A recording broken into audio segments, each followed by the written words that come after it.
All right, in this demo, I'm going to be configuring Amazon's Elastic File System, or EFS.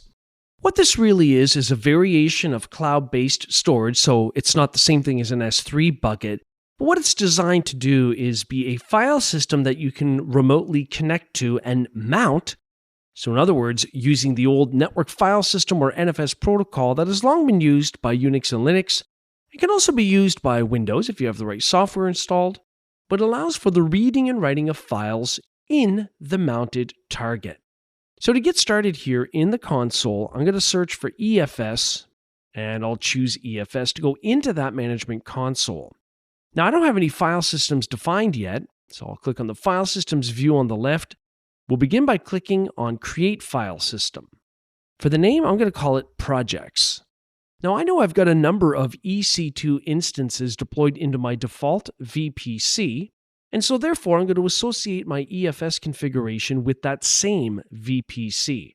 I'm going to leave it on standard for the storage class, which allows me to have more high availability and durability than I would have with just a single availability zone. So I'll leave that on, and I'll choose Create. Okay, and after a moment, it's done. So we now have a listing called Projects in this case for my file system. Notice by default it is encrypted. I can click directly on the name of the project to open up its details, to read its configuration settings, to monitor various aspects of the performance of the Elastic file system. I can edit a file system policy. For instance, I might want to prevent root access. When I select that check mark, it actually puts in the JSON equivalent over on the right for my file system policy. I'll just scroll down on the bottom right, click Save. Under the network column, I have a number of available mount targets, shown here with the target ID, as well as the IP address. And I can go to Replication up at the top, and I can create a replica of my EFS file system by specifying a target region. But I'm not going to do that. I'll choose Cancel. Now, when I'm in the properties of my EFS config, notice I've got an Attach button in the upper right.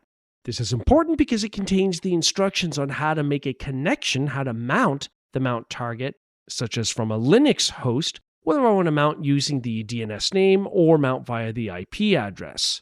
So the entire command is provided. It's using sudo to run a privileged command, mount-t for the file system type of NFS4, and then we've got a number of options, followed by the IP address of the mount target and the local mount point, which would be an EFS folder that we want to mount it in. I'm going to actually copy that.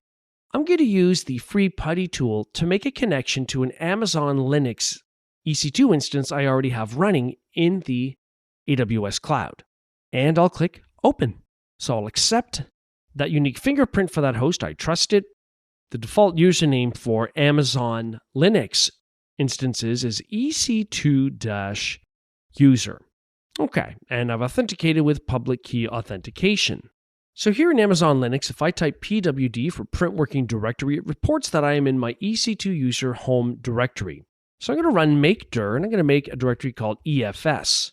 Now that's important because if I paste in the copied command, it assumes that I have a mount point folder called EFS that I would go into in my local file system in Linux to gain remote access to my Elastic file system. I'm going to go ahead and press enter to run that mount command. Now once the mount completes, that remote EFS file system is available locally under EFS, and unless the policy prevents it, we have read and write access to it.